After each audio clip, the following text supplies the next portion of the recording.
Doctora Rosario Espinal, nuestra clase política, ¿por qué este atraso de nuestra clase política cuando avanzamos en otros sectores, por favor? Que íbamos por ahí. Bueno, yo pienso que los problemas fundamentales del sistema de partidos, de la clase política, de la política dominicana, se deben, por un lado, a que hay un predominio de las relaciones mercantiles entre los partidos, dentro de los partidos y entre los partidos. Y si tú te pones a estudiar por qué tales alianzas, por qué otras alianzas, por qué, bueno, todo eso, lo que hay es una búsqueda de un objetivo mercantil, de un objetivo de ganancia económica para la mayoría de esos partidos. Claro, la mayoría de esos partidos no logran concitar el apoyo de la población, entonces se unen sobre todo al que va a ganar. De ahí que el PLD fuera con una alianza de 15 partidos, porque de esos 15, el PRD sacó 5 y algo porque es el PRD, o sea, bajó de 47 a 5 y algo. No se le fue todo, solo se quedó con eso, pero el resto no sacó prácticamente nada. Esa es la relación, digamos, mercantil. Y los otros que se aliaron al PRM también, comenzando por el Reformista, buscaban unos beneficios específicos. Ganar algunas candidaturas, sacar más del 5% de los votos para que los que se confundieran marcando la cara de Luis Abinader en la casilla 3 y así el Partido Reformista seguir recibiendo financiamiento público. O sea, del 80%, el 80% del financiamiento público se va a los partidos que sacan más del 5%. Ahora van a ser 4. PLD, PRD, PRM, Partido Reformista. Entonces es la relación, digamos, mercantil. Por otro lado, otro problema serio de la política dominicana es el peso del personalismo. Eso no es nuevo, pero eso no se ha podido superar. Entonces, pero se ha agravado por la diferencia en la calidad de esos líderes. Claro, porque esos líderes no son ya Juan Bosch, Peña Gómez o Balaguer, que eran, digamos, eran caudillos ilustrados. O sea, ya no tenemos eso. Eran caudillos, pero también eran líderes. Bueno, eran caudillos, eran ilustrados y eran líderes porque concitaban las masas. O sea, cada uno de ellos fue capaz de mover masas en este país. Pero también las guiaban, porque un elemento que aquí no se ha destacado suficiente en el liderazgo. El líder no es solo aquel que dice lo que le conviene y están esperando las masas. Es el que las enfrenta en algún momento. Y el que las encausa. Y mira, ustedes no es por aquí, compañeros, es por acá. Uno aquí no ve eso, sino que ve un pragmatismo desmadrado, porque siempre hay unas elecciones que ganar. Exactamente. Entonces aquí se articulan para competir en elecciones. ¿Por qué está el PLD en el poder 12 años?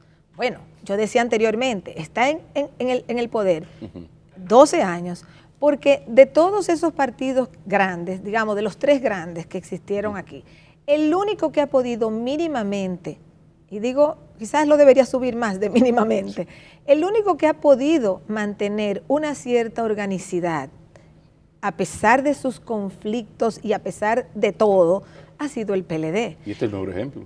Estas elecciones han sido el mejor ejemplo. Exactamente. Porque arde y no París. Porque el conflicto entre Leonel Fernández y Danilo Medina es grande, es fuerte. Sin embargo, Leonel Fernández, aunque no estuviera de mano agarrada con Danilo Medina, se montó en su jipeta e hizo su poquito de campaña. Entonces ahí, digamos, la cabecilla del PLD, pues realmente proyectó que están unidos, aunque el pueblo entero sabe que ahí hay fuertes tensiones. Entonces el PLD es el único partido que ha logrado mantener una organicidad.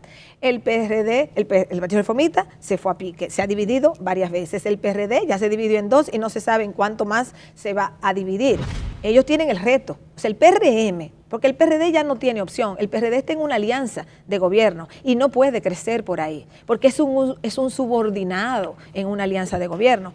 El PRM tiene una inmensa carga y responsabilidad hacia el futuro, porque en el PRM hay la posibilidad de 50% de que ellos entren en una lucha interna y se dividan. Y si ellos se dividen y se matan entre ellos, ahí está el PLD para rematarlos. Porque no es que estas cosas pasan aisladas, es que si el PRM entra en una crisis, el gobierno está ahí para acoger desertores. Punto 1. Punto 2, el PRM tiene otra opción, que es mirarse hacia adentro, dejar de buscar culpabilidad afuera, mirarse hacia adentro, los problemas que tuvieron en su campaña. El PRM pudo llegar a un 40%, tenía el potencial de haber llegado a un 40%. No llegó al 40% por fallos de estrategia en la campaña. ¿Y por qué yo digo esto? Es muy sencillo matemáticamente. Mira, en el año 2012, Hipólito Mejía obtuvo 47% de los votos. Ahora el PRM obtiene el 35%. Si restamos 47, 35 de 47, tenemos 12 puntos, ¿verdad? ¿Dónde se fueron esos 12? ¿Dónde se fue ese 12% de votantes? Mayor. 62. Danilo Medina subió del 51 punto algo al 61 punto algo. O sea, subió al cerca de 11%. Subió Danilo Medina. Bueno, esos votos se fueron a alimentar la candidatura de Danilo Medina. O sea, ese 11%, pon tú que uno se fue a otro sitio o se quedó en su casa o lo que fuera, o votó por otro partido. Pero la inmensa mayoría de los votos que se depositaron por Hipólito Mejía en el 2012, la mayoría se fue al PRM, 35%, pero esa otra parte se fue al PLD. De ahí que Danilo sube 11 puntos, más o menos. Y el PLD como partido subió mucho. El PLD tenía 3 elecciones por debajo de 40. Y ahora está por encima de 50, el PLD. O sea, el gran beneficiario de la división del PRD fue el PLD. Y el gran beneficiario de una división del PRM, si se produce, va a ser el PLD. Y el PRM, yo escribí un artículo esta semana pasada dedicada al PRM, porque a mí aquí en este país le gusta acusarme que si yo soy del gobierno, que si yo soy de la oposición, no, yo estoy acostumbrada. Yo estoy acostumbrada. Yo por suerte, como no estoy con ninguno, no me afecta en nada, porque yo no estoy con ninguno. Yo escribo artículos y a veces trato como de decirle algo a los mismos partidos para que piensen. Yo escribí ese artículo sobre el PRM y se lo planteé a sí mismo, publicado en los periódicos esta semana pasada.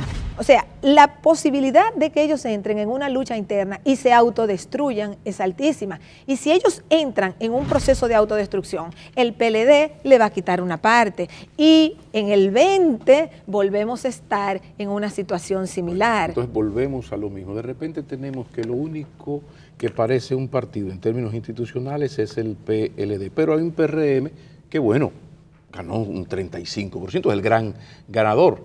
Lo demás es monte y culebra en el sentido de que cuando tú tienes un partido que saca 0,3, 0, o sea, que no llega al 1%, eso quiere decir que por alguna razón tienes que revisarte, algo está pasando, porque usted, señor, no conecta con el electorado, amén de las inequidades, todo lo que dijiste al inicio, que te lo compro, creo que es lo correcto. Son reales. Y es real y es objetivo. Pero es probable, que aún si aquí hubiese existido mayor equidad en la competencia, tampoco hubiesen obtenido más votos. Y quizás hubiese sido el PRM y no otro. Quizás hubiese sido el PRM el beneficiario. Después, o sea, nada asegura que 6 partidos que sacan menos de 2% y 5 de ellos menos de 1%, nada asegura que esos partidos en condiciones de mayor igualdad competitiva hubiesen subido. Por eso nuestra vieja preocupación. Tenemos que ir a una pausa, pero volvemos a lo mismo. Vamos camino al 20, ya, la campaña electoral, no sé si te enteraste, ya comenzó. La campaña electoral comenzó el 15 de mayo a las 3:30, más o menos, entre 3:30 y 4. Entonces, ya comenzó la campaña electoral, pero resulta que el PRM tiene una crisis pendiente, esperándole ahí. Y esta actitud de Abinader de ir personalmente a los centros, a estar al lado, se parece mucho a una actitud que busca restarle el liderazgo a Hipólito Mejía, que me parece personalmente un error, porque en esa área ahí él no le va a ganar jamás a Hipólito Mejía. Pero lo que quiero decir es, ese PRM le está guardando una crisis, como le está guardando al PLD, con una diferencia, que los benditos PLDistas, por lo menos hasta ahora, de alguna manera llegan, aún afectando la democracia interna de su partido, como lo hicieron ahora, pero llegan a acuerdos. Entonces esto nos lleva a una democracia de un solo partido legal y legítima y espacio legítimamente y en términos electorales, ganando las elecciones. Eso es peligroso, es legal, es legítimo, pero es peligroso. Entonces, después de la pausa, yo quiero tus reflexiones, porque esa es una vieja preocupación de mucha gente. Por dónde estamos y lo que es peor, hacia dónde vamos. Ya regresamos.